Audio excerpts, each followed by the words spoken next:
Want to get New York Today by email? Here's the sign up. It's Thursday. Weather, sunny and pleasant, with a high in the low 50s. Alternate side parking, in effect until Tuesday. Purim.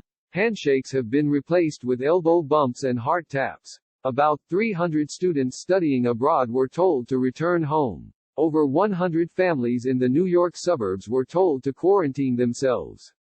Since Sunday, 13 cases of the coronavirus have been confirmed in New York, and residents have adopted a variety of strategies to curb the spread of the illness. 2 new cases of coronavirus were confirmed in New York City. Here's how the outbreak, and the reaction to it, has unfolded in New York. State officials announced on Sunday that a Manhattan woman, 39, had contracted the coronavirus. The woman, a healthcare worker, had returned to New York after visiting Iran, a hot spot for the outbreak.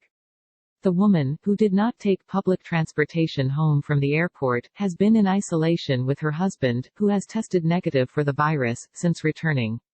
On Wednesday, Governor Cuomo said she was recovering. Before the state had confirmed the first case, another case was developing. A man from New Rochelle, just north of New York City, became ill on February 22.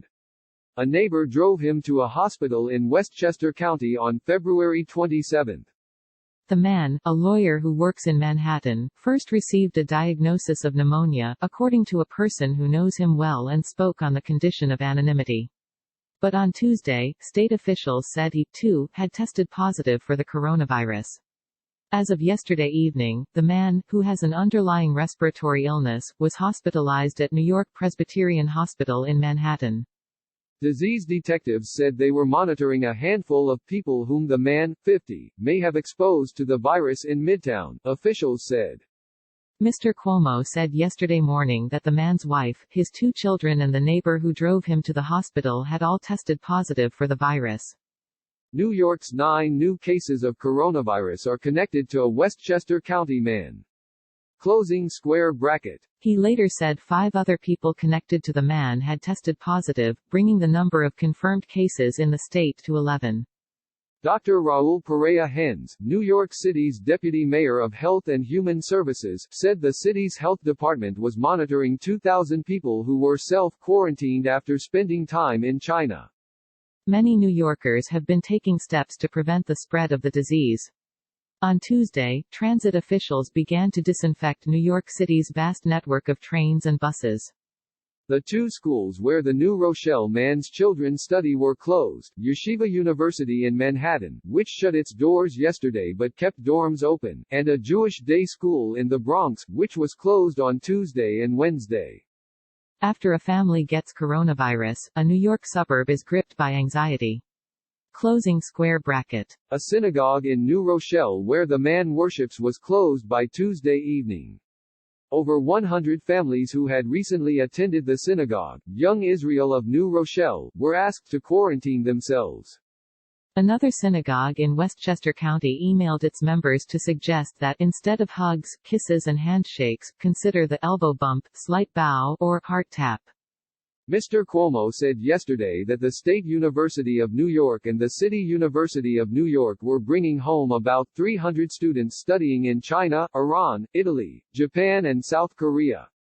A charter plane will bring the students to New York, he said, where they will be isolated in a dormitory for 2 weeks. Still, the governor has tried to ease concerns, saying that 80% of coronavirus cases resolve with no medical attention. The facts are not very frightening, he said. Harvey Weinstein adds prison consultant to his entourage. She was excited for a new school. Then the anti-Semitic jokes started. A Bowery chapel once let homeless New Yorkers sleep inside. No more. They wanted the apartment. Then the broker asked for a $2,850 fee. Want more news? Check out our full coverage. The mini crossword. Here is today's puzzle. A private Facebook group encourages motorists in Staten Island to evade or disable speed cameras. Streets blog. One neighborhood group in Brooklyn aims to protect residents from federal immigration agents. City limits. This great cookie is available in the city for only 1 month. Gothamist. Brooklyn Public Library drops by the Brooklyn Museum for a pop-up library inspired by an exhibition of the artist Xu Bing, 3 p.m. to 7:30 p.m., free with admission. A comedic and immersive interactive experience on chaos theory is at Caveat in Manhattan, 7 p.m., $25. An ensemble pays tribute to female Israeli poets at the Center for Jewish History in Manhattan, 7:30 p.m., $15. Derek Norman. Events are subject to change, so double-check before heading out. For more events, see the Going Out guides from the Times' culture pages. Michael Bloomberg's presidential campaign was short and expensive. He spent more than $500 million on ads, according to the Times. That does not include campaign salaries and other expenses, so the final figure will be higher. Michael Bloomberg quit the Democratic race, ending a costly bid. Closing square bracket. On Super Tuesday, when 14 states and 1 territory cast ballots in Democratic primary contests, Mr. Bloomberg, the former New York mayor, got 1,711,347 total votes. That means he may have spent about $300 per vote. Mayor de Blasio spent nearly $1.3 million on his presidential bid but dropped out before the first votes were cast.